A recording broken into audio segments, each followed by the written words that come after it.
আসসালামু আলাইকুম। আশা করছি আপনারা সকলেই ভালো আছেন। হোমিও অনুশীলন আয়োজিত ৬৮তম অনলাইন ক্লাসে আপনাদের সকলকে স্বাগতম জানাচ্ছি। আমি নাহিদ হাসান। তো আজকের এই ৬৮তম ক্লাসে আ আলোচনার বিষয় হিসেবে নির্বাচন করা হয়েছে হোমিওপ্যাথিক মেডিসিন বেলিস পেরিনিস। ইতিমধ্যে যারা আমাদের গুগল মিটে এবং ফেসবুক লাইভ থেকে সরাসরি আমাদের সঙ্গে যুক্ত আছেন, তাদের সকলকেই আমি হোমিও অনুশীলন এর পক্ষ থেকে আন্তরিক শুভেচ্ছা ও অভিনন্দন জানাচ্ছি। আ গত পরীক্ষার পর আজকেই আমাদের এই হোমিও অনুশীলন থেকে ক্লাসের কার্যক্রম শুরু হয়ে গিয়েছে। বিগততে আমরা ৬৭টি ক্লাস করে এসেছি এবং সেই ধারাবাহিকতায় আজকে হোমিও অনুশীলন আয়োজিত ৬৮তম অনলাইন ক্লাস। আজকের এই ক্লাসটিতে আলোচনার আলোচক হিসেবে আছেন বাংলাদেশের অত্যন্ত সুনামধন্য একজন চিকিৎসক ও শিক্ষক শ্রদ্ধেয় ডাক্তার লাবণী আমিন ম্যাম, ডিএইচএমএস, ডিএইচএমসি ঢাকা, প্রভাষক, আশুলিয়া হোমিওপ্যাথিক মেডিকেল কলেজ ও হাসপাতাল। তো যেহেতু আমাদের ক্লাসটা অনেকটাই দেরিতে শুরু হলো, কিছুক্ষণ আর কি দেরি হলো, তো আমি সরাসরি চলে যেতে চাচ্ছি আজকে এই ক্লাসে মূল প্রসঙ্গে। আসলে আমি বক্তব্য নিয়ে আসার জন্য বিনীতভাবে অনুরোধ করছি শ্রদ্ধেয় ডাক্তার লাবণী আমিন ম্যামকে। ডাক্তার লাবণী আমিন ম্যাম, আপনি কি আমাকে শুনতে পাচ্ছেন? জি, আমি শুনতে পাচ্ছি। আসসালামু আলাইকুম। সবাইকে অনেক অনেক প্রীতি এবং শুভেচ্ছা জানিয়ে শুরু করছি হোমিও অনুশীলনের পক্ষ থেকে বেলিস পেরিনিসি ক্লাসটি। আশা করি আপনারা সবাই ভালো আছেন। ইতিমধ্যে আমার পরিচয় ডক্টর নাহিদ দিয়ে দিয়েছেন, তাই আর নতুন করে নিজের পরিচয় তুলে ধরলাম না। আমার আজকে আলোচ্য বিষয়টি হচ্ছে বেলিস পেরিনিসি।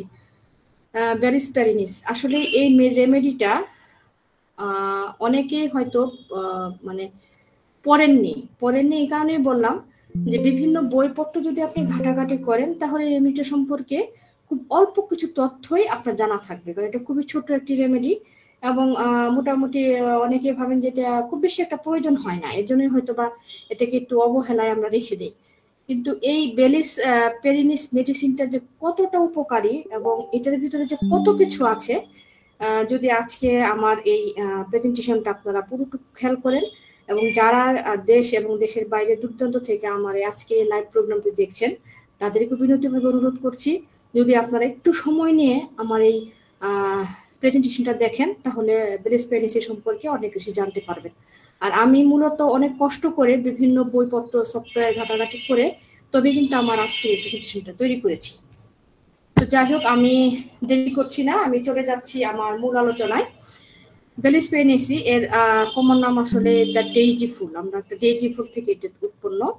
এটা কিংডম হচ্ছে প্ল্যান্ট, স্টেজ হচ্ছে অ্যাকুইড, এটা সাইড হচ্ছে লেফট এবং এটা মায়াজম সোরিক এবং সাইকোটিক দুইটা মায়াজমে এখানে কাভারেজ দিয়েছে। এটা থার্মাল স্টেট হচ্ছে চিল, এটা অ্যাকশন নন পলিক্রেস্ট, থার্স্ট হচ্ছে থার্স্টি এবং মুন ফেস হচ্ছে লাস্ট কোয়ার্টার। এবার আমি আসি বেলিস পেরিনিস মেডিসিনটা আসলে কোথায় সব থেকে বেশি ব্যবহৃত হয়, মানে কোন জায়গাটাতে বা কি লক্ষণ দেখলে আমরা বেলিস পেরিনিস মেডিসিনটা ব্যবহার করবো। বলতে পারি এটা কজেস হিসেবে আমরা ধরতে পারি। Sudden wet chill to heated stomach or body, major surgical operation, infection of warts, injury, all effects of autoimmunity excess and masturbation. দেখা যাচ্ছে যে হঠাৎ করে যদি আমাদের শরীর ঠান্ডা থেকে গরম হয়ে যায় বা গরম থেকে হঠাৎ করে ঠান্ডা কোনো পানি দিয়ে কেউ শরীরটাকে ধৌত করলো, তারপরের থেকে যদি কারো রোগ লক্ষণ দেখা দেয় তাহলে কিন্তু এটা বেলিস পেরিনিসের ক্ষেত্রে খুব ভালো একটা রেমেডি। এটা বলতে পারেন কজেস, কারণ আমরা জানি যে আমরা যদি একটি রেমেডির কারণ জানতে পারি এবং যদি সেটার বুঝতে পারি যে এটার কারণে এই কারণে এটা হয়েছে, তাহলে কিন্তু আমাদের প্রত্যেকটা রেমেডি যাচাই বাছাই করার ক্ষেত্রে কিন্তু সহজ হয়। যেমন ব্যথা পেলে আর্নিকা, এটা একটা সহজ বিষয়, আমরা বলে থাকি ব্যথা পেলে আর্নিকা, মনের ভিতরে অনেক কষ্ট পেলে প্রথম অবস্থায় ইগনেশিয়া, যদি মানে ক্রনিক হয়ে যায় তাহলে নেকটাম মিউট, এগুলো কিন্তু আমাদের একটা ইজি বিষয়, কারণ আমরা কজেসটা জানতে পারি, কারণে কিন্তু আমরা পেশেন্টটাকে অনেকটা ইজি করে একটা প্রেসক্রাইব করতে পারি। তো হাউএভার যার কারণে বেলিস পার্নিস মেডিসিনটা নিয়ে আমার আজকে আলোচনা।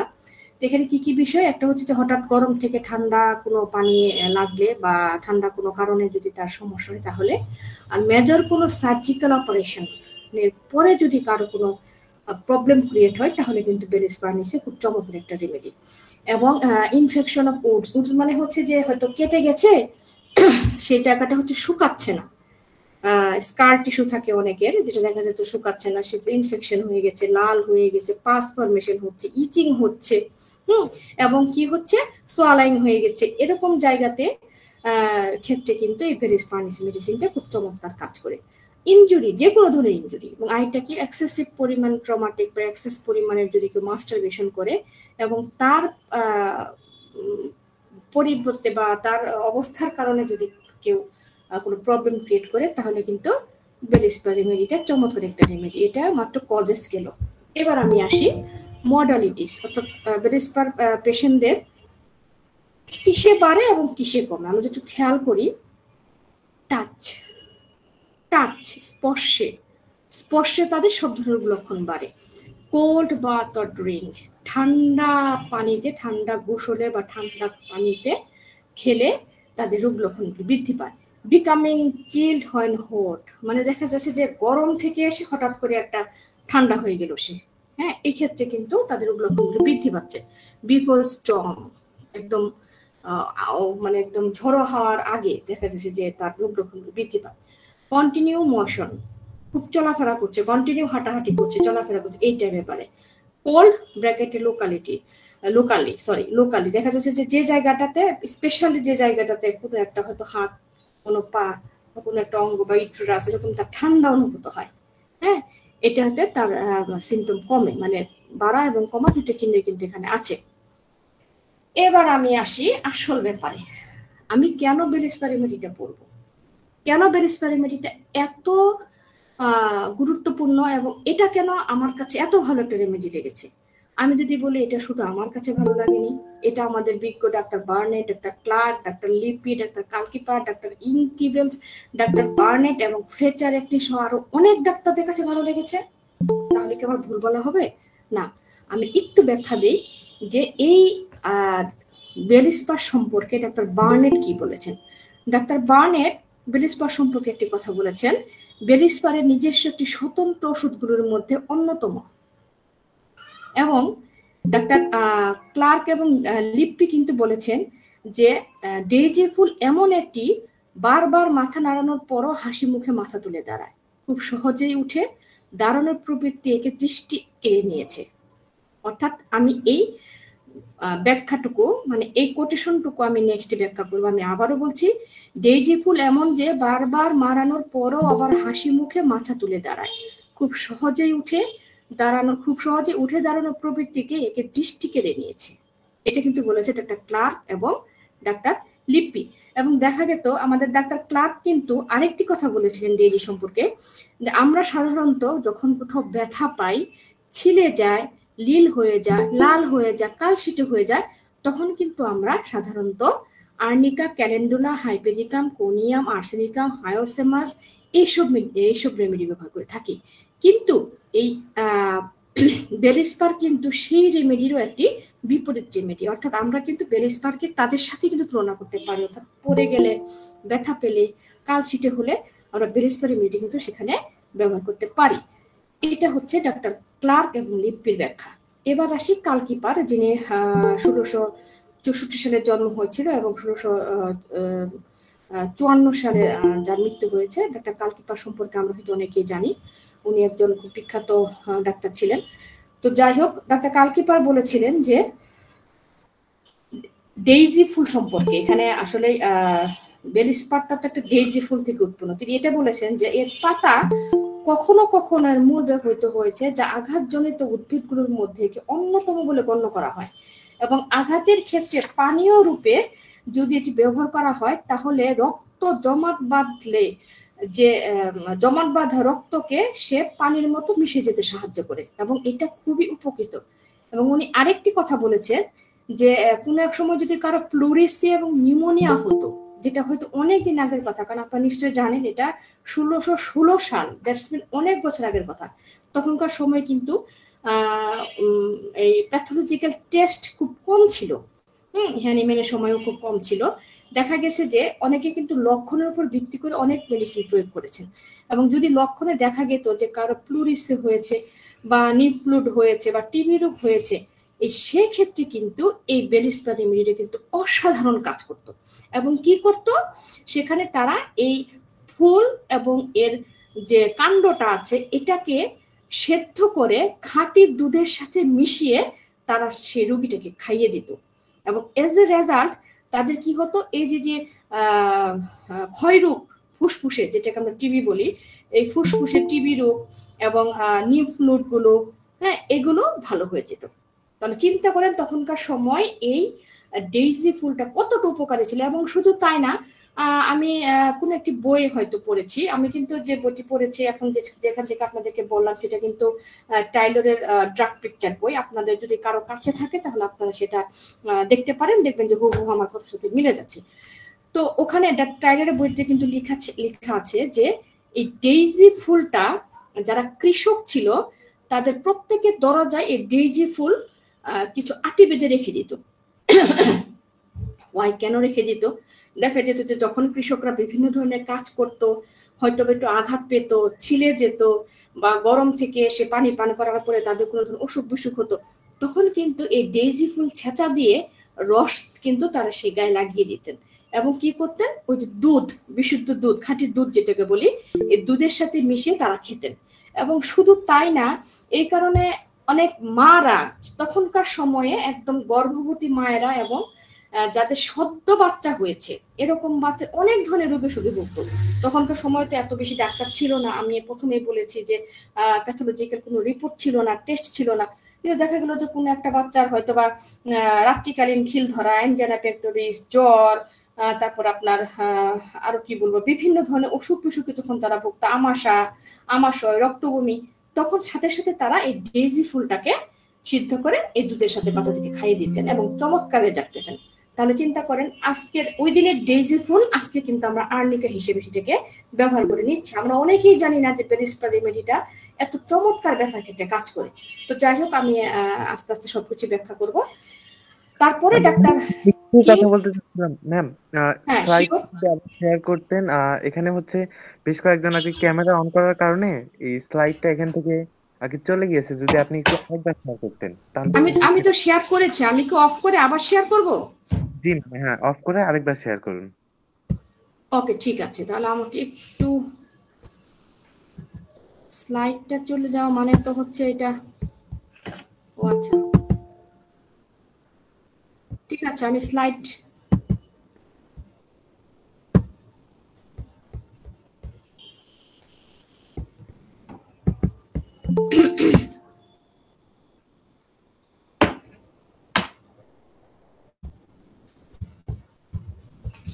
সম্পর্কে অনেক বেশি জানতে পারি। আর আমি মূলত ক্লাস এখানে তো ক্যান নট শেয়ার স্ক্রিন দেখাচ্ছে। ম্যাম আমার আরেকবার আমার যদি স্ক্রিন কি দেখা যাচ্ছে? জি ম্যাডাম, দেখা তো যাচ্ছে। আপাতত আপনার কথা শুধু শোনা যাচ্ছে, কিন্তু এখানে তো সবকিছু অন করে দেওয়া আছে। কিন্তু এখানে তো আমি দেখলাম যে এখানে can not G share madam screen এরকম। জি ম্যাডাম, যদি আচ্ছা আরেকবার আচ্ছা আচ্ছা, একটু আবার দেখছি। হ্যাঁ। ঝামেলা হয়ে গেল না ক্লাসের মধ্যে। এই তো গুগল ডিসমিস। হঠাৎ করে অনেকে ক্যামেরা অন করে ফেলে, যার জন্য নিয়ে নেওয়ার কি একটু সমস্যা হয়ে যায়। ওই তো একই অবস্থা, can not share your screen লেখা হচ্ছে, sorry and your of ochre that screening, please try again. আচ্ছা ম্যাম, তাহলে দেখি আমি এটা একটু অফ করে আই করে দিচ্ছি। জি ম্যাম, এখন দেখতে পাচ্ছি আমরা একটা স্ক্রিন দেখতে পাচ্ছি। স্ক্রিন স্ক্রিন স্ক্রিন দেখা যাচ্ছে? জি ম্যাডাম, একটা দেখা যাচ্ছে। হ্যাঁ, আপনি যদি দেখেন তো আরেকবার দেখা যাচ্ছে কিনা, স্ক্রিন কি দেখা যাচ্ছে? নাহিদ, আপনি কি আমার কথা শুনতে পাচ্ছেন? হ্যাঁ জি ম্যাডাম, এখন দেখা যাচ্ছে, একটু দেখা যাচ্ছে। একটু দেখা যাচ্ছে। এই যে উম, এখানে বিজ্ঞদের মতামত, এটা কি বোঝা যাচ্ছে? ডাক্তার বার্নেট, ডাক্তার ক্লার্ক এবং ডাক্তার লিপি। না ম্যাডাম, এই জায়গাটা কেন জানি বুঝতে পারতেছি না। কি ব্যাপার, এখানে তো সবকিছুর আমাদের পারমিশন দেওয়া রয়েছে। তাহলে বারবার কেন এরকম হবে?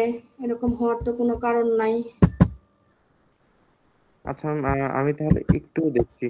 আপনারা যারা ক্যামেরা অন করেছেন ক্যামেরাগুলো অফ করে দিন, তা না হলে ক্লাসে তো বিশৃঙ্খলা সৃষ্টি হচ্ছে এক ধরনের। বারবার একই অবস্থা আসছে, dismiss, can not share your screen, বারবার এই কথাটাই আসছে, আমি জানি না কেন এটা আসছে। জি ম্যাম, তাহলে সম্ভবত এখন কিছু তো আমি আসলে বুঝতে পারছি না ঠিক আছে, টেকনোলজি। সমস্যা নেই, স্ক্রিন শেয়ার না হলে আমি মুখে বলে যাই, হ্যাঁ। জি যারা যেভাবে বুঝবে, কিন্তু স্ক্রিনটা শেয়ার হলে ভালো হতো, কারণ আমি অনেক টপিক দিয়েছিলাম এখানে, স্ক্রিন শেয়ার হলে প্রেজেন্টেশনটা দিতে এই যে একই অবস্থা, আমাকে বারবার বলতেছে যে ক্যান নট শেয়ার। আমি আবারও ট্রাই করছি, একই লিভ অবস্থা। নিয়ে কি আবার জয়েন করলে কি হবে? ম্যাম, একবার লিভ নিয়ে একটু জয়েন করে দেখুন তো। ঠিক আছে, ঠিক আছে, আমি লিভ নিয়ে নিচ্ছি, আপনারাও কাইন্ডলি একটু জয়েন করুন। হ্যাঁ, সরি, আসলে ক্লাসের ভিতরে এরকম হলে মানে কথা বলার খেয়ে হারিয়ে ফেলি। হ্যাঁ, তারপরে যেহেতু টেকনিক্যাল প্রবলেম, আমাদের তো কিছু করার নেই, মেনে নিতেই হবে। লিভ নিয়ে নতুন করে আবার শুরু করো। হ্যাঁ, আমি যেটুকু বলে ফেলেছি তারপর থেকে বলবো। ওকে, আপনি লিভ নিয়ে প্রবেশ করলে হবে, বাকিটা থাকলেই হবে। ঠিক আছে, আমি লিভ নিচ্ছি।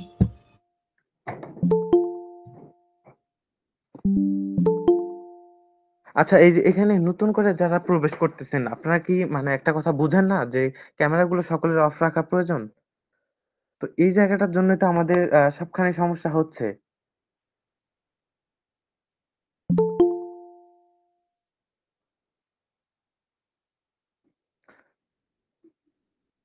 ডাক্তার লাবণী ম্যাডাম, আপনি কি শুনতে পাচ্ছেন আমার কথা? হ্যাঁ, আমি শুনতে পাচ্ছি, মাত্র জয়েন করলাম, এখন জি দেখি ম্যাডাম, হয় কি। যদি স্ক্রিন শেয়ারটা দিতেন। জি, শিওর।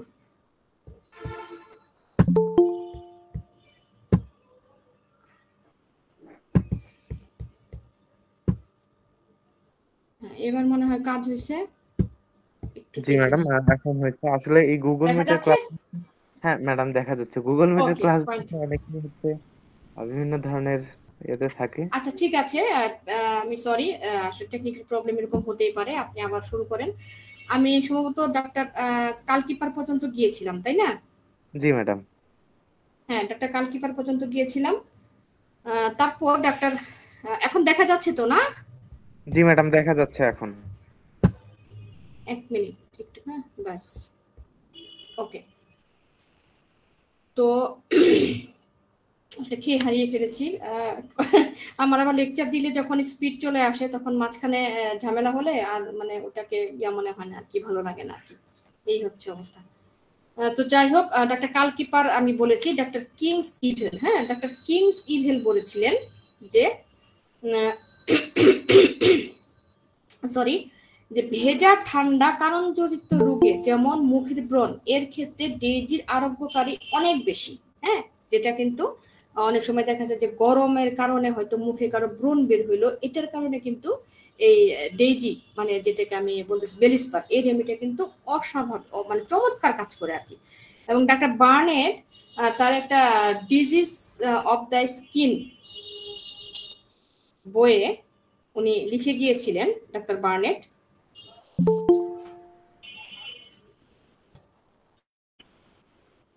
এক মিনিট।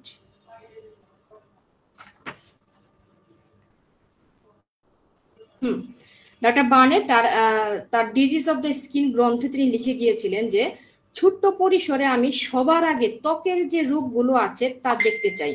বেশিরভাগ ক্ষেত্রে তাদের উৎস ত্বকে নয়, তবে অপরিহার্যভাবে তা কিছু কম বা বেশি দূরবর্তী দেহযন্ত্র বা দেহতন্ত্র ক্রিয়ায় যে ত্রুটি তারই প্রকাশ। কথাটা একটু একটু ডিপলি আমরা খেয়াল করি, কি বলেছে আমি আবারও বলি।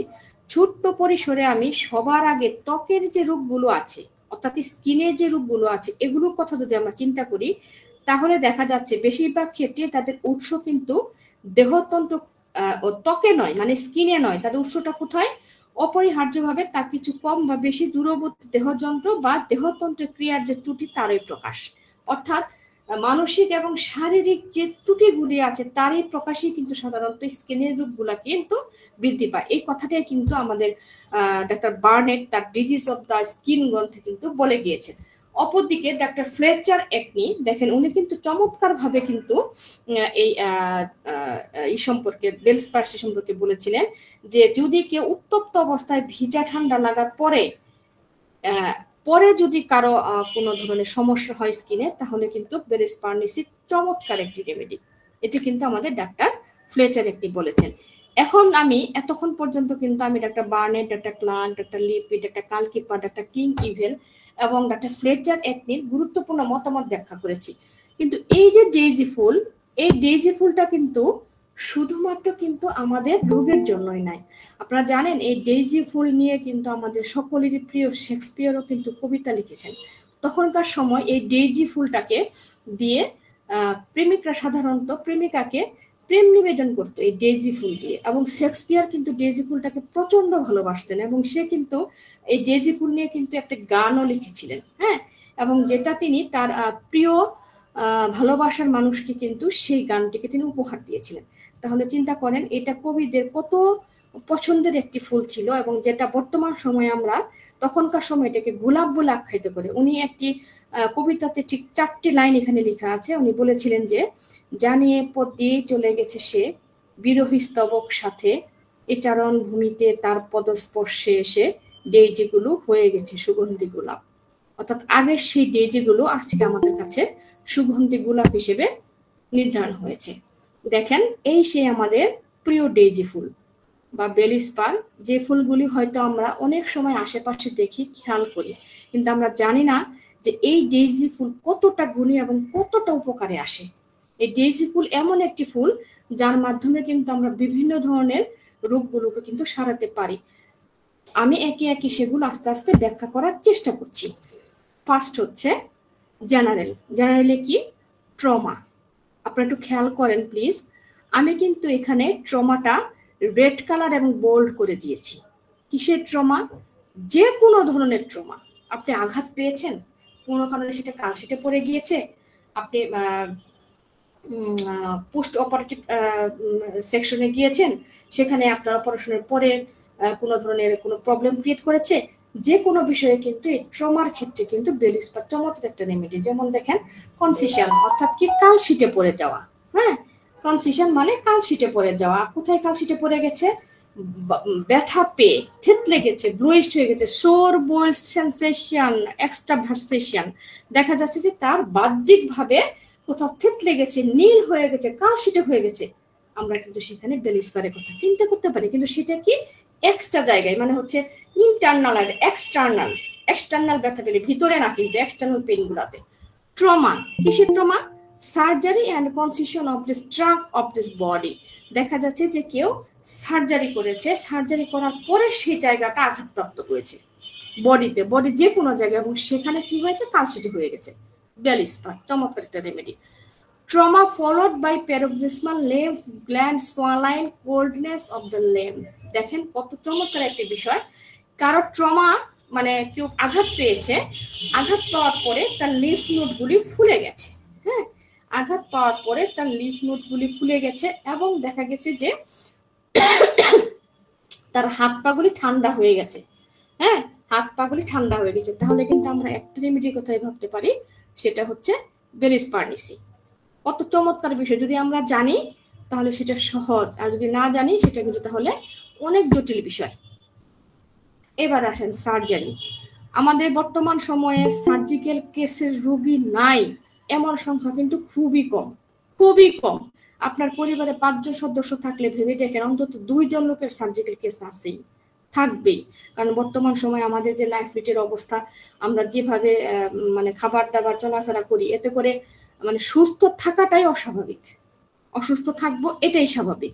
তো দেখেন এই যে সার্জিক্যাল কেসের ভিতরে both for pain and to speed recovery, অর্থাৎ যদি কোনো ব্যথা থাকে এবং সেটাকে দ্রুত রিকভার করার ক্ষেত্রে, আপনারা একটু খেয়াল করেন আমি কিন্তু মানে ব্ল্যাক কালার করেছি এবং সেটা কিন্তু আমি বোল্ড করে দিয়েছি। বোল্ড মানে কি? একদম super great remedy, super great symptom. হ্যাঁ, যার জন্য কিন্তু আমি সেটাকে বোল্ড করে দিয়েছি। তাহলে আরেকটা কি? Post operative pain and ecchymosis, দেখা যাচ্ছে যে অপারেশনের পরে যদি কারো কোনো পেইন থাকে, বা একাইমোসিস এক ধরনের স্কিনের সমস্যা, যেখানে হচ্ছে নীল নীল লাল লাল একটু দাগ পড়ে যায়, ছুপ ছুপ হয়ে যায়, এই ধরনের কারো কোনো প্রবলেম থাকলে কিন্তু আমরা বেলিস্পার রেমেডিটা অবশ্যই ব্যবহার করতে পারি। আরেকটি গুরুত্বপূর্ণ কাজে আমাদের বেলিস্পার লাগে, এবং এটি আমি নিজেও পরীক্ষা মানে আমি দিয়েছি, দিয়ে সফল হয়েছি, সেটা হচ্ছে injury to the deeper internal organ. অর্থাৎ ডিপের যদি কারো ইন্টারনাল অর্গানের যদি কারো ইনজুরি হয়, হ্যাঁ, ভিতরে অর্গানে, বিশেষ করে আমরা হার্নিয়া যেটাকে আমরা বলি, যে ভিতরে অর্গানে হার্নিয়া হয়েছে, দেখা গেল যে কোনো কারণে তার মানে হার্নিয়া তো আমরা জানি যে ভিতরে যে আমাদের ডিপার যে পর্দাটা থাকে সেটা কোনো কোনো রাপচার হয়ে যায়, এজ এ রেজাল্ট সেটা এক ধরনের বাতাস ঢুকে, যার কারণে সেটাকে আমরা হার্নিয়া বলে আখ্যায়িত করি। এবং শুধু তাই না, অনেকে দেখা যাচ্ছে যে সার্জারি করার পরে দেখা যাচ্ছে যে সেই জায়গাটা হার্নিয়া হয়ে যাচ্ছে। এই যে যে ফার্স্ট যে একটা লক্ষণ, হ্যাঁ, যে ভিতরে ইনজুরি হয়ে গেছে, সেখান থেকে তার হার্নিয়া হয়েছে, এই ক্ষেত্রে কিন্তু বেলিস্পার চমৎকার একটা রেমেডি। তবে অবশ্যই সেটা প্রাথমিক অবস্থা দিতে হবে। যদি সেটা থার্ড স্টেজে চলে যায়, তাহলে হয়তো রিকভার করাটা অনেকটাই জটিল। আমি জানি না, আমি কখনো থার্ড স্টেজ ওরকম কোনো রোগীকে আমি দিইনি, তবে ফার্স্ট স্টেজে দিয়ে আমি উপকার পেয়েছি। তো যাই হোক, এবার আসে আমার একনি ব্রণের রোগী নাই এমন সংখ্যা কিন্তু খুব কম। ইয়াং বয়স থেকে শুরু করে একদম মহিলাদের, বিশেষ করে মিনার্কি থেকে শুরু করে মেনোপজ পর্যন্ত প্রায় 90% মহিলাদেরকে আমি বলবো যে তাদের ব্রণ সংক্রান্ত বিভিন্ন জটিলতা আছে। এবং এই ব্রণ নিয়ে ডক্টর ফ্রেচার একনি কিন্তু সুন্দর করে একটা কথা বলেছিলেন, যে অতি উক্ত অবস্থায় ভিজা ঠান্ডা লাগার পর যদি কারো ব্রণ বের হয় মুখে, হ্যাঁ, তাহলে কিন্তু এই বেলিস্পার রেমেডি কিন্তু চমৎকার কাজ করে। এখন আমি হয়তো বা এই কথাটা মনে হচ্ছে যে এটা কেমন বিষয়, এটা আসলে ক্লিয়ার হলাম না। তা আমি যদি ক্রিস্টোফ স্কুরার ওনার যদি একটি রূপলিপি আমি এখানে খেয়াল করি, বা আমি যদি এখানে তুলে ধরি, তাহলে বিষয়টা আরো বেশি ক্লিয়ার হবে। তিনি একটা রোগীর বর্ণনা দিয়েছিলেন যে 30 বছর আগে এক মহিলা, যখন তার বয়স ছিল 12 বছর, তার মানে যখন উনি ক্রিস্টোফ স্কুরারের কাছে গিয়েছিলেন তখন তার বয়স ছিল 42 বছর। তো এই 30 বছরের এক মহিলা, যার 12 বছর বয়স থেকে তার মুখে ব্রণ, হ্যাঁ, এবং তিনি প্রতি সপ্তাহে একবার তার মুখ এমন ভাবে ছেয়ে যেত যে দেখা যেত যে এগুলো এমন অবস্থা যে সে রুমাল ব্যবহার করতো, মানে এগুলো থেকে ঝরে ঝরে রসানি পড়তো, রুমাল ব্যবহার করতো। আবার দেখা যেত যে কোন এক সময় সেগুলো নাই, উধাও হয়ে গেছে, মিলিয়ে যেত। বিশেষ করে সেটা দেখা যাচ্ছে যে তার মাসিক স্রাবের সাথে, তার পিরিয়ডের সাথে তার এই যে মুখে যে ব্রণগুলো, এগুলো মানে ঘুরে ঘুরে আসতো। তো এটা নিয়ে উনি অনেক টেনশনের মধ্যে ছিলেন, অনেক কিছু করেছেন, কিন্তু কোনোভাবে কিন্তু তার এই রোগটি থেকে সে রক্ষা পায়নি। তো উনি যখন ক্রিস্টোফ স্কুরারের কাছে আসলেন, তো ক্রিস্টোফ স্কুরার তার পূর্ণাঙ্গ রোগলিপি নিয়ে ওনাকে জিজ্ঞাসা করলেন যে আপনার আজ থেকে 30 বছর আগে, অর্থাৎ যখন আপনি 12 বছর ছিলেন, তখন আপনি কি ঘটনা ঘটিয়েছিলেন, কি হয়েছিল আপনার? তখন উনি বললো যে আমি তো খড়ের গাদায় কাজ করতাম, মানে খড় যেটা নেয় আর কি, আমাদের গ্রামের বাড়িতে যেটা বলে যে খড়ের গাদা, আপনারা কি বলেন আমি জানি না, এই খড়ের গাদাতে উনি কাজ করতে করতে প্রচন্ড রোদের ভিতরে উনি খড়ের গাদায় কাজ করে এবং খড়গুলি গুছাতে গেছিল, তখন তার মুখ অনেক উত্তপ্ত হয়েছিল। এই উত্তপ্ত অবস্থাতে সে দেখে যে তার পাশে একটি ডোবা ছিল, পানির মানে ফোয়ারা, ডোবার মতো আর কি, নালার মতো। ওখানে গিয়ে সে একটু হালকা করে পানিটা দিয়ে ঝাপটা দিল মুখের। যে সাধারণত আমরা কি করি, আমরা যখন বাইরে দেখেন একটা কৃষক শ্রমিক যখন বাইরে কাজ করে, খুব গরম লাগে, মুখ দিয়ে একদম ঝাপটা বের হয়, তখন কিন্তু সাধারণত একটু সে ঠান্ডা পানি দিয়ে একটু স্বস্তি ফিল করতে চায়, যে আমি একটু ঠান্ডা পানি দিয়ে যদি একটু মুখটা ধুয়ে নিতে পারতাম, তাহলে আমি বেটার ফিল করতাম। তো এই চিন্তাধারা থেকে কিন্তু সেই মহিলাটাও সেই কাজটাই করেছিল। এবং একটি কথার উপর ভিত্তি করে কিন্তু ক্রিস্টোফ স্কুরার কিন্তু এই বেলিস্পার রেমেডি কিন্তু তাকে প্রয়োগ করেন, এবং বেলিস্পার রেমেডিটা প্রয়োগ করার পরে পরে একদম 4 সপ্তাহের মধ্যে সেই ভদ্র মহিলার মুখ একদম মানে ক্লিয়ার হয়ে যায় এবং দাগও একদম চলে যায়। এবং উনি এটাও খেয়াল করেন যে মাসিক চক্রের সাথে যে তার একটা সম্পর্ক ছিল, এই সম্পর্কটাও তার আর থাকে না। আপনাদের যাদের এই ড্রাগ পিকচার বইটি আছে, আপনারা কাইন্ডলি 174 পেজে আপনারা চোখ রাখুন, দেখবেন এইভাবে ডিটেলস একটি সম্পর্কে ক্রিস্টোফ স্কুরার খুব চমৎকার ভাবে ব্যাখ্যাটি দিয়ে গেছে। আমার মনে হয় বেলিস্পার সম্পর্কে ব্রণের সম্পর্কে এর থেকে ভালো ব্যাখ্যা দেওয়ার আর কোনো প্রয়োজন নেই। এটুকুটিকে আমরা বুঝতে পেরেছি যে বেলিস্পার রেমেডিটা ব্রণের ক্ষেত্রে কতটা কতটা কতটা ভালো একটা রেমেডি। এবার আমি আসি অ্যাবডোমিনাল। অ্যাবডোমিনালে কি? Soreness of abdominal wall in pregnancy. Pregnancy অবস্থাতে যদি অ্যাবডোমিনাল ওয়ালে শোরনেস অর্থাৎ ক্ষত হয়ে যায়, অ্যাবডোমিনাল ওয়ালগুলোতে যদি প্রেগন্যান্সি মহিলা যদি এরকম ফিল করে যে আমার অ্যাবডোমিনাল ওয়ালটাতে একটু ক্ষত ক্ষত ভাব, কাঁচা কাঁচা ভাব আমি ফিল করছি, তাহলে কিন্তু এই বেলিস্পার রেমেডিটি কিন্তু চমৎকার একটা রেমেডি। এবং এখানে প্রেগন্যান্সি সম্পর্কে ডাক্তার বার্নেট কিন্তু চমৎকার একটি কথা কিন্তু উনি বলে গিয়েছেন, এবং শুধু বলেননি, কুস্টপ কুস্কুরারের মতো কিন্তু উনিও একটি রূপলিপি ছোট করে দিয়ে গিয়েছেন। উনি বলেছিলেন যে কিছু কিছু মহিলারা আছে যখন অন্তঃসত্ত্বা হয় অর্থাৎ প্রেগন্যান্সি কন্টিনিউ করে, তখন তাদের হাঁটতে সমস্যা হয়, তারা হয়তো এক পা থেকে আরেক পা সামনে থেকে এগোতে খুব কষ্ট বোধ করেন।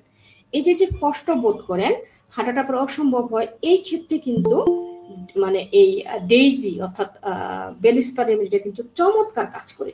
এবং শুধু তাই না, আমাদের আজ থেকে প্রায় যেটা যে হতো এটা 16 শতকের কথা, তখনকার সময় কিন্তু আল্ট্রাসোনোগ্রাফ ছিল না।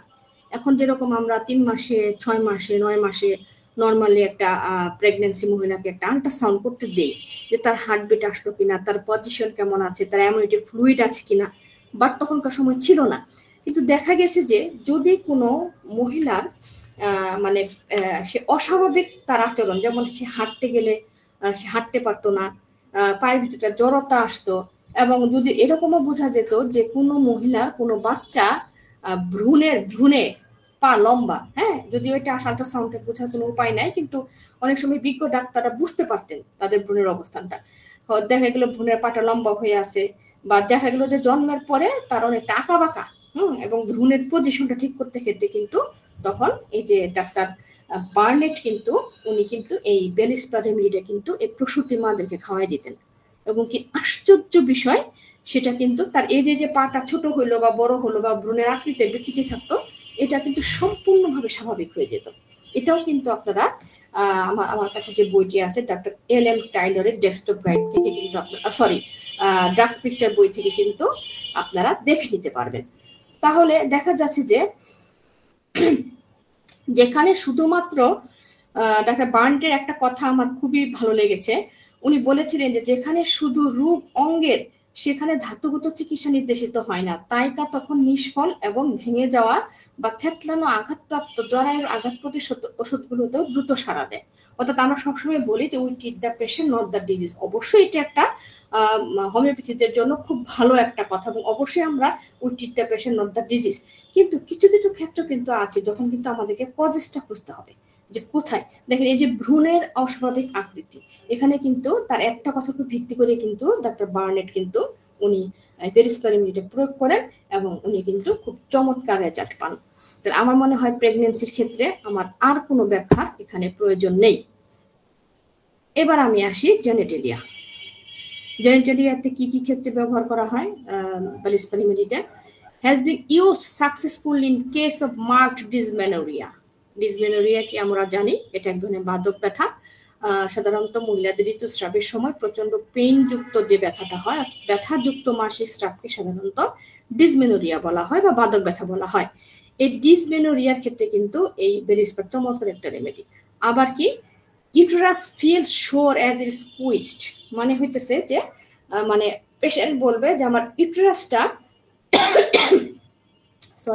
আমার ইউটেরাসটা মনে হয় মানে কি করছে, এটাকে মোচড়াচ্ছে, হ্যাঁ, স্কুইজ যেটাকে বলা হয় মোচড়ানো, বা একটু ওই যে কাপড় কাছে যেরকম আমরা চিপ দেই একটা, হ্যাঁ, কাপড়কে, ঠিক এরকম এটা একটা ফিল পেশেন্টের। হ্যাঁ, এই ফিল করাটা দেখেন ছোট্ট একটা কথা, পেশেন্ট সে বলবে যে আমার ইউটেরাসটা মনে হচ্ছে কে যেন ধরে একটা মোচড় দিচ্ছে, মোচড়ালে যেমন লাগে ঠিক ওরকম একটা পেইন আমি অনুভব করি।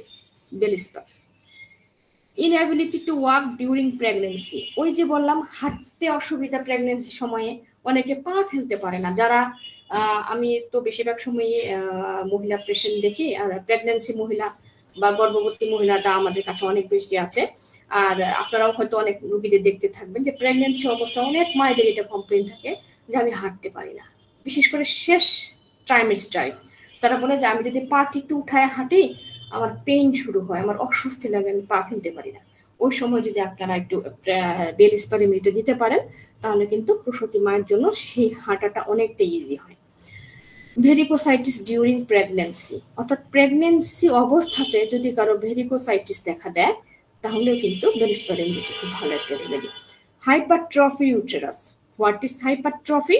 হাইপারট্রফি হচ্ছে ইউটেরাসটা ফুলে গেছে, হ্যাঁ, বড় হয়ে গেছে, কোনো কারণে ফেপে গেছে, এরকম যদি কোনো অবস্থা থাকে তাহলে আমরা বেল স্পারিমিটির কথা ভাববো। এবং সব থেকে যে বিষয়টি হচ্ছে সেটা হচ্ছে মার্কড ডিসমেনোরিয়া, অর্থাৎ ডিসমেনোরিয়ার ক্ষেত্রে এই বেল স্পারিমিটিটা চমৎকার একটা রেমেডি। এবার আমি আসি চেস্ট। ছোট্ট একটি কথা কিন্তু কত তাৎপর্য, কথার মতো কথা কিন্তু একটা হলেই যথেষ্ট। দেখেন, breast cancer after injury to the breast. আমরা অনেক সময় বলি ব্রেস্টে ব্যথা পেলে কোনিয়াম, এটা অবশ্যই আঘাতে কোনিয়াম, কিন্তু যদি সে ব্যথা পাওয়ার পরে আপনি কোনিয়াম দিলেন তার ক্যান্সার হয়ে গেল, তখন কিন্তু একবার বেল স্পারিমিটির কথা চিন্তা করবেন যে ব্রেস্টে আঘাত পেয়েছে, ইনজুরি হয়েছে, যে কোনো কারণে ব্যথা পেতে পারে, তার সার্জিক্যাল হতে পারে, যে কোনো কারণে সে ব্রেস্টে আঘাত পেয়েছে, তারপরের থেকে তার ক্যান্সার, একবারের জন্য হলো বেল স্পারিমিটির কথা ভাববেন, কারণ বেল স্পার কিন্তু ক্যান্সারের ক্ষেত্রেও খুব চমৎকার একটা রেমেডি। এক্সট্রিমিটিস, অর্থাৎ হাত পা অঙ্গ যেগুলো কোন ক্ষেত্রে বেল স্পারিমিটি ব্যবহার হয়। ব্লুইস্ট কনসিউশন অ্যান্ড হেমাটোমা, অর্থাৎ কোথাও আঘাত লেগেছে, কালশিটে হয়ে গেছে, হেমাটোমা অর্থাৎ হচ্ছে ব্লাড জমে জমে যায়, যেখানে মনে হচ্ছে যে ব্লাড মনে হয় আটকে আছে। অনেকে বলে যে আমি কোনো কিছুতে চাপ খেয়েছি, ব্লাডটা জমে আছে, যদি একটু কেটে দিতাম ব্লাডটা বের হয়ে যেত, এরকম যে ব্লাড জমে থাকা যেটাকে আমরা হেমাটোমা বলি। এই হেমাটোমা যদি নীল কালারে হয়ে যায়, ব্লুইস্ট হয়, হ্যাঁ, কালশিটে হয়ে যায়, তাহলে কিন্তু বেল স্পারিমিটিটা চমৎকার একটা রেমেডি। আরেকটা আছে রিউমেটিজম ইন ওল্ড লেবার্স, অর্থাৎ যাদের বৃদ্ধ বয়সে যদি কারো রিউমেটিজম থাকে, আর্থাইটিস থাকে, অবশ্যই আর্থাইটিসের জন্য অনেক মেডিসিনই আছে, তারপরেও এখানে যদি আপনি লক্ষণ অনুযায়ী যদি তাকে গেস করতে পারেন তাহলে কিন্তু আপনি বেল স্পারিমিটিটাকে দিতে পারেন। স্পাইন স্টিফনেস অ্যান্ড কোল্ডনেস, দেখা যায় যে স্পাইনার্স এই যে ইটা সেটা স্টিফনেস মানে আড়ষ্ট হয়ে গেছে এবং ঠান্ডা হয়ে গেছে, সেক্ষেত্রেও কিন্তু এই বেল স্পারিমিটিটা কিন্তু চমৎকার। আর অ্যাবসেস, যেটা অলরেডি আমি ব্যাখ্যা করেছি, যে প্রচন্ড গরম থেকে কেউ ঠান্ডা পানি দিয়ে ঝাপটা দিলে যদি তার মুখে ব্রণ বের হয় এবং সে ব্রণ থেকে যদি সে কোল্ডনেস অনুভব করে, ঠান্ডা অনুভব করে বা ঘামে, তাহলে কিন্তু এই বেল স্পারিমিটিটা খুব ভালোভাবে কাজ করে। এবার আমি আসি কি নোটে, খুব সংক্ষিপ্তভাবে। আসলে বেল স্পারিমিটিটা খুব রেয়ার একটা রেমেডি। আমার দৃঢ় বিশ্বাস যে আমি যতগুলি বই ঘাটাঘাটি করেছি সবগুলো বই থেকে ঘাটাঘাটি করে আমি বেল স্পারিমিটি নিয়ে এসেছি। এখন আপনি বলতে পারেন কি কি বই ঘাটাঘাটি করেছি, অনেক বই, তারপর আমি কিছু রেফারেন্স দিয়ে দিচ্ছি। যেমন এই এলএম টাইলরের ড্রাগ পিকচার আমি নিয়েছি, এখানে রজার মরিসনের ডেস্কটপ গাইড আমি একটা নিয়েছিলাম, ইউটেরাইন থেরাপিউটিক্স সেটা। তারপরে আমার কাছে ছিল, আমার মনে নাই, অনেকগুলি বই আছে, এই মুহূর্তে আসলে আমি মনে করতে পারছি না, অনেকগুলি বই, এবং আমার সফটওয়্যার জমিয়তে অনেকগুলি মেট্রোমেডিকা আছে, সেখান থেকে আমি বিভিন্ন বই পড়ে আমি এই প্রেজেন্টেশনগুলি কালেক্ট করেছি। হাউএভার আমি এবার কি নোটে যাচ্ছি। Left side affection with a very sure blowiest feelings, left সাইডে তার এফেকশন হবে এবং এটা খুব শোর মানে ক্ষতর দিকে চলে যাবে, বিশেষ করে সেটা হবে নীল রঙের, তার ব্লোইস্ট হবে নীল রঙের। কি নোট হচ্ছে, এতক্ষণ যা রেমেডিটা পড়িয়ে আসলাম, আমি যদি অল্প কথায় তাকে চিনি, যেটাকে বলা হয় ম্যাথমেটিক্যাল টার্ম বা সূত্র, এই সূত্রই কি নোট হচ্ছে, এই ম্যাথমেটিক্যাল সূত্রটা, এই বেল স্পারিমিটির সূত্রটা। Complaints from suddenly become cold when overheated, অর্থাৎ যে কোনো কমপ্লেন যদি থাকে যে আমি অনেক গরম হয়ে গেছি, সেখান থেকে সে ঠান্ডা পানি খেয়েছি, অনেক সময় দেখা যায় প্রচন্ড গরম থেকে কেউ ঠান্ডা পানি খাওয়ার পরে তার গলা বসে যায়, তার পাতলা পায়খানা হতে পারে, তার ডায়রিয়া হতে পারে, মাথা ব্যথা হতে পারে, বাস আপনি একটু বেল স্পারিমিটিটাকে একটু দিয়ে দেখবেন, আশা করি আপনাকে নিরাশ করবে না। Effects of cold or ice drink when heated, এই যে কথাটা লেখা আছে, প্রচন্ড গরম থেকে আসার পরে যদি আইস বা কোল্ড কোনো কিছু খাওয়ার পরে তার ইফেক্ট হয়, সেটা যে কোনো ইফেক্ট হতে পারে, টনসিল হতে পারে, বা যে কোনো ধরনের প্রবলেম হতে পারে, তাহলে কিন্তু বেলিস্পার রেমেডিটা চমৎকার একটা রেমেডি।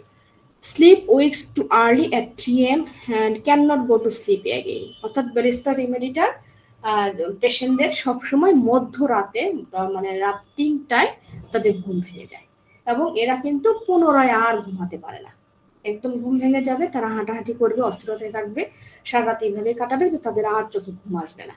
তাহলে কিন্তু যদি মধ্যরাতে ঘুম ভেঙে যায় এবং সে যদি আর বিছানায় না যেতে চায় বা কোনোভাবে তার ঘুম না আসে, তাহলে কিন্তু আমরা বেলিস্পার একবার ট্রাই করতে পারি। যদিও আমি কখনো লক্ষণের উপর ভিত্তি করে কাউকে এখনো ট্রাই করিনি, তা আপনারা করে দেখতে পারেন। All effects of injury, boils, fails after major surgical operation, fails on spine। দেখা যাচ্ছে যে কোনো ধরনের ইনজুরি, একদম পেটে হোক, মেজর সার্জিক্যাল অপারেশন হোক, স্পাইনে হোক, যে কোনো ধরনের অপারেশন করার পরে যদি তার কোনো সমস্যা হয়, সার্জিক্যাল কোনো প্রবলেম হয়, পোস্ট অপারেশনের প্রবলেম হয়, তাহলে আমরা একবার বেলিস্পার রেমেডির কথা ভাববো। আর একটা হচ্ছে শোরনেস অফ পার্টস, মানে যে কোনো জায়গায় যে পার্ট গুলাতে যদি সে ক্ষত একটা অনুভব করে আর কি, সেটা পেটে হতে পারে, হাতে হতে পারে, পায়ে হতে পারে, এরকম অনুভূতি করার ক্ষেত্রেও বেলিস্পার রেমেডিটি চমৎকার কাজ করে। এইবার আমি আসি মাইন্ড। বেলিস্পার রেমেডিটার মাইন্ড আমি আপনাদের যদি কারো জানা থাকে কাইন্ডলি আমাকে শেয়ার করবেন, কারণ বেলিস্পার রেমেডির মাইন্ড সম্পর্কে খুব কম জায়গাতে আমি পেয়েছি এই বেলিস্পার রেমেডির মাইন্ড সম্পর্কে। তো আমি এই জন্যই আমি ছোট্ট একটি কথা দিয়ে আমি বেলিস্পার রেমেডির মাইন্ডে ব্যাখ্যা করছি, যেটা আমাদের একটা ক্লার্ক বলেছিল, ডেইজি ফুল এমন যে বারবার মারানোর পরেও আবার হাসি মুখে মাথা তুলে দাঁড়ায়, খুব সহজেই উঠে দাঁড়ানোর প্রবৃত্তিকেই দৃষ্টি নিয়ে এসেছে। যে কথাটা দিয়ে আমি শুরু করেছিলাম এবং সেই কথাটা আমি একদম শেষ প্রান্তে এসে আবার ব্যাখ্যা করছি, শুধুমাত্র একটি কথা দিয়ে কিন্তু আমি পুরো মাইন্ডের চিত্রটা তুলে ধরেছি।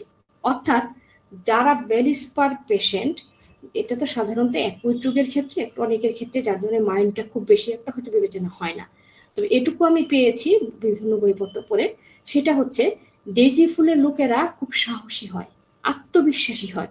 ওদেরকে যদি আপনি একবার কোনো কিছু বলে নিঃস্ব করে দেন, ওরা কিন্তু থেমে যায় না, আবার উঠে দাঁড়ায়, প্রকৃতি থেকে উঠে দাঁড়ায়, তারা সেটা থেকে সেরে আর্থিক দিক থেকে তারা কোনো কিছুতে লোজার হলো, দেখা যায় অনেকে আছে আত্মহত্যা করতে যায় বা বিচ্ছেদ করে কিংবা মাইন্ডটিকে সেট আপ করতে পারে না, তারা কিন্তু তা না, এরা কিন্তু আবার নিজেকে আবার নতুন করে তৈরি করতে শিখে এবং নতুন করে আবার স্বপ্ন দেখে যে আমি হেরে যাইনি, আমি আবার নতুন করে উঠে দাঁড়াবো।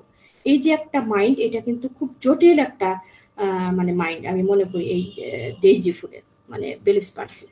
তো এটাই সাধারণত এই বেলিস্পার্সির মাইন্ড হিসেবে আখ্যায়িত করা যায়।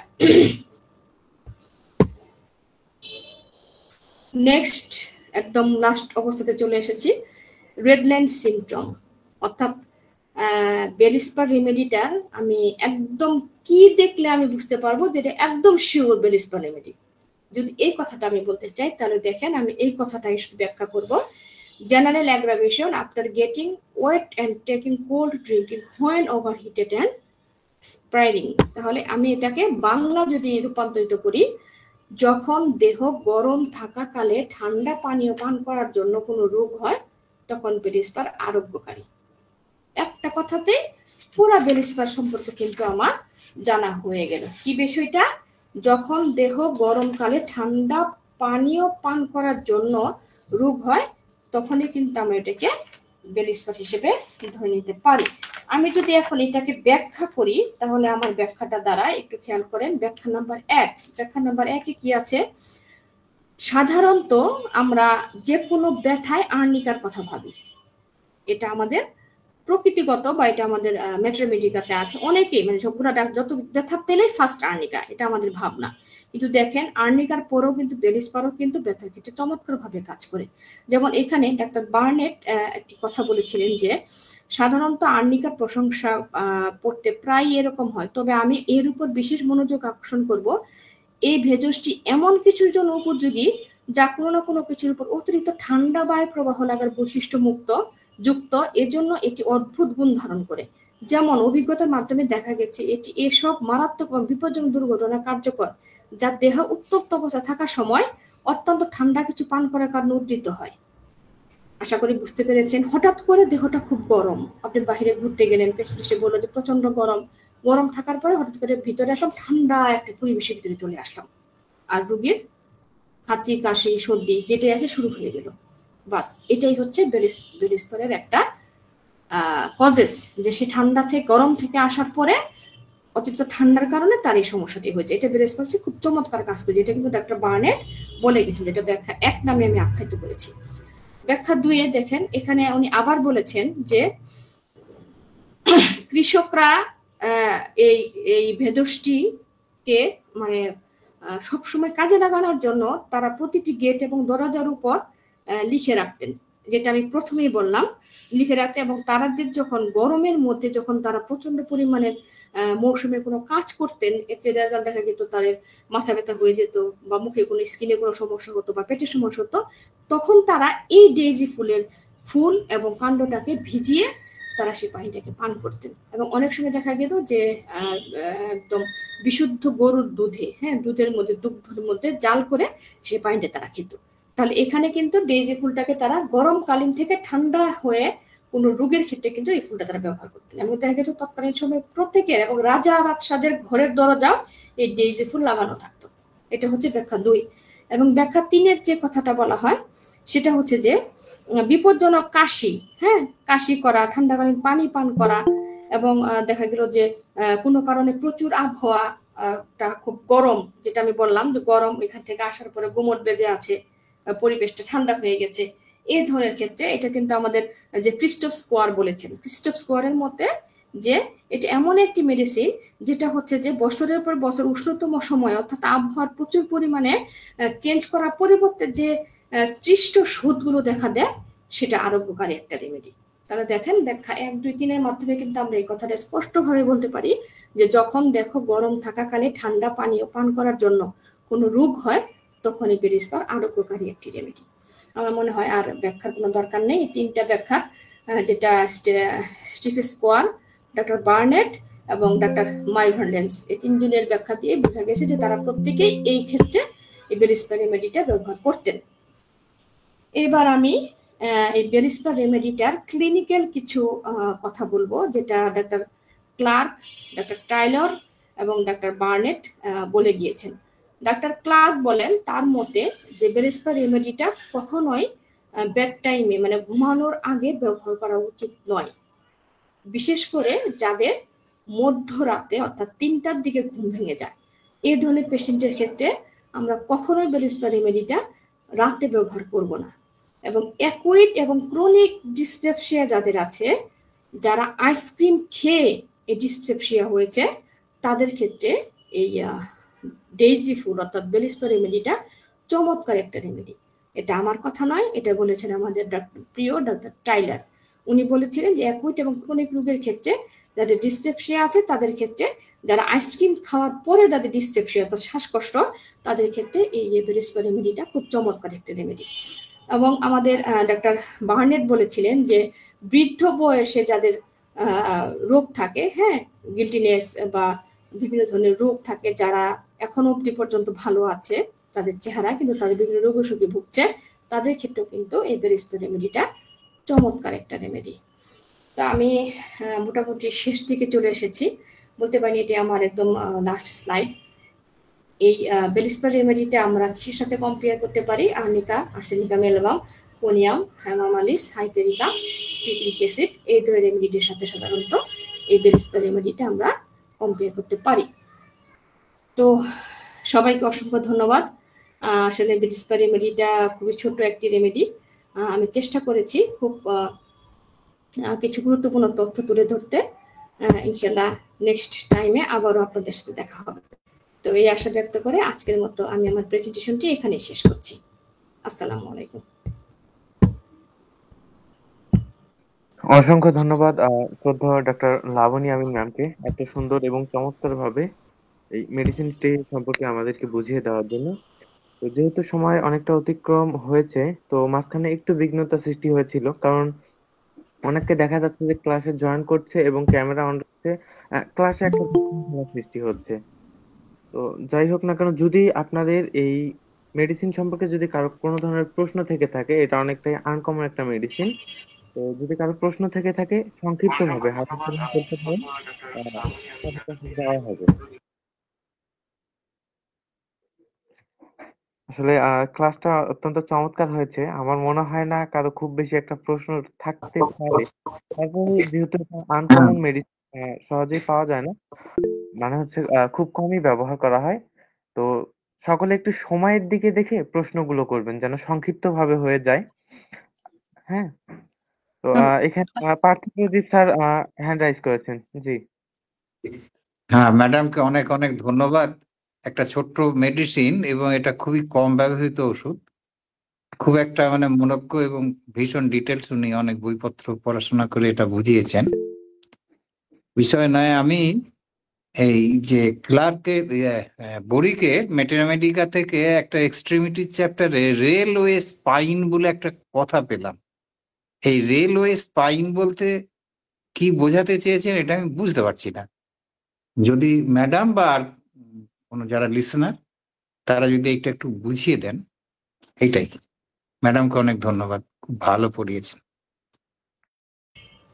আপনাকে অনেক ধন্যবাদ। আর আপনার মতো একজন মানুষ আমার ক্লাসে জয়েন করেছেন, এটা তো সত্যি আমার একটা গর্বের বিষয়। আপনি অনেক জ্ঞানী একজন মানুষ। বেলিসপারের সাথে কি রেলওয়ে স্পাইনের কোনো ব্যাখ্যা ছিল? আমি তো স্পাইনের কথাটা বলেছিলাম। হ্যাঁ। না না, আহ, এটা এটা আপনাকে বরিকের ম্যাথমেটিকা থেকে বললাম আর কি, ওটা আচ্ছা আমি আচ্ছা আচ্ছা জানি আচ্ছা না। আচ্ছা আচ্ছা আচ্ছা আচ্ছা। সরি, বিষয়টা মনে হয় আমিও জানি না। তবে আপনি যেহেতু বরিকের ম্যাথমেটিকা, এটা কোন মেডিসিন থেকে পেয়েছিলেন? মানে কোন মেডিসিনে পেয়েছিলেন? এই বেলিস প্যারানিসি, ও বরিক আচ্ছা আচ্ছা ম্যাথমেটিকা। হ্যাঁ, আচ্ছা আচ্ছা বেলিস আচ্ছা প্যারানিসি এক্সট্রিমিটি যে পাবেন ওটা। আচ্ছা আচ্ছা, থ্যাংক ইউ। হ্যাঁ ঠিক আছে, আমি হ্যাঁ। আমি আমি বিষয়টা দেখে নিব। হ্যাঁ, আমি আমি বই পড়েছি, কিন্তু হয়তো বা আপনি যেভাবে বলেছেন সেভাবে হয়তো আমার পড়া হয়নি। বাট আমি দেখে নিব বিষয়টা আর কি। জি, ঠিক আছে ধন্যবাদ হ্যাঁ। আপনাকে।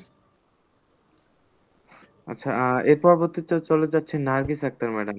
জি, যদি কোনো প্রশ্ন থাকে সংক্ষিপ্তভাবে করার জন্য সকলকে অনুরোধ করছি। আর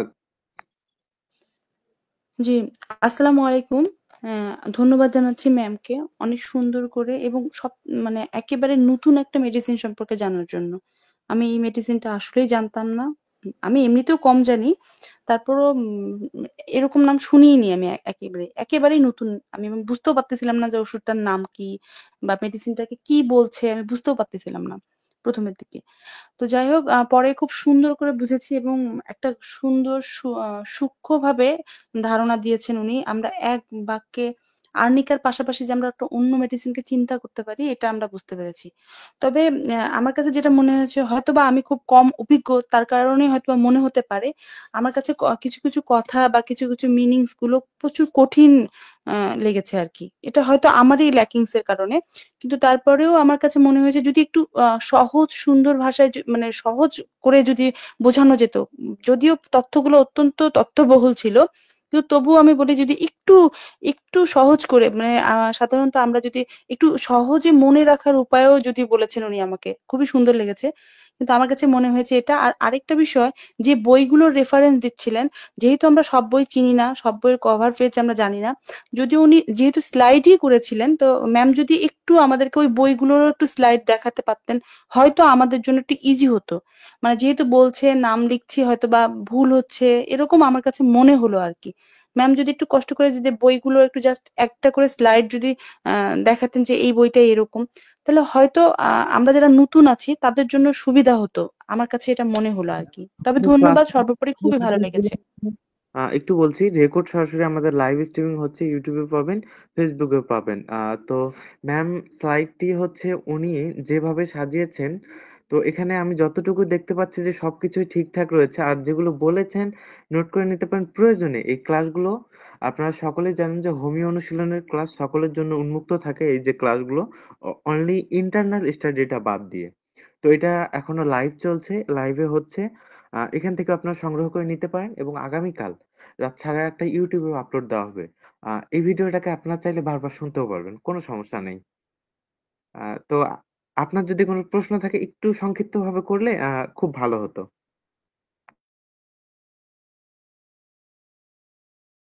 না, না, না, প্রশ্ন নাই।